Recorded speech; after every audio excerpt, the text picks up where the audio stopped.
السلام الله عليكم ورحمة الله وبركاته. سو هذا channel حيجا مجيء جواب تأسيس إبراهيم channel أساسي 1 2 3. أنت وحايدين حياة شيخ قابل أو قلب التونسة كان حد ليس أود الخات كيود ذا الذي يود عن ماذا كور أنت أنا بالله هدي أتجاش شيكوين كحجمة ذا فضلا لايك صار سبسكرايب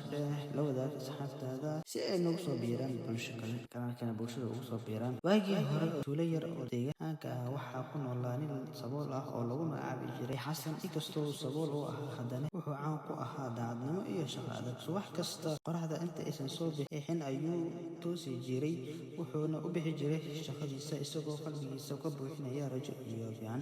dad badan ayaa la yaabi jiray dadaalkiisa iyo qaar way ku qosli jireen xasan maxaa isu daarinaysaa sanado badan ayaa shaqaynaysay haddana waxba iska taama bedelin xasan ayaa dhul cadeeyay mana murjinin waxa ay ku hadlayaan wuxuuna jawaab ka siiyay qofkii dadaala oo samra ilaahay mar ayuu ilbaabada furaa maalmo ayaa dhaafan iyo sanado badan iyo bilooyin maalmaha kamid nin ganacsada oo caan ah ayaa arkay sida xasan uu shaqaynayo daacadnimadiisa iyo kalsoonidiisa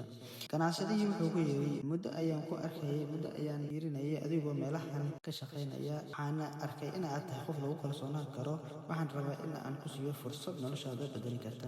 xasan fursadii uu ka faa'iideystay oo aqbalay muddo yar gudaheeda wuxuu ku noqday ganacsade guuleysta kii markii hore u qosli jiray ayaa hadda u imaanaya si ay talo ugu helaan waxa ay markaasi garteen in guusha aysan ku imaanin nasiib oo kaliya balse ay ka dhalatay dulqaad dadaal iyo joogteyn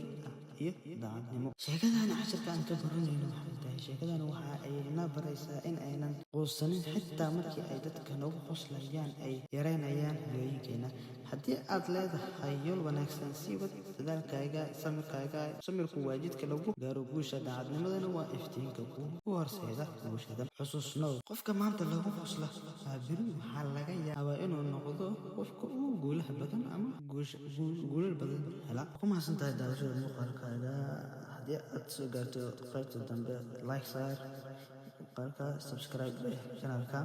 comment ka bixi falooyinka dadkana la wadaag sheekooyinkani dad baan soo badan doonaa commentigan ugu reeba salaamu calaykum waraxmatullaahi wabarakaatuh ana mahadsantihiin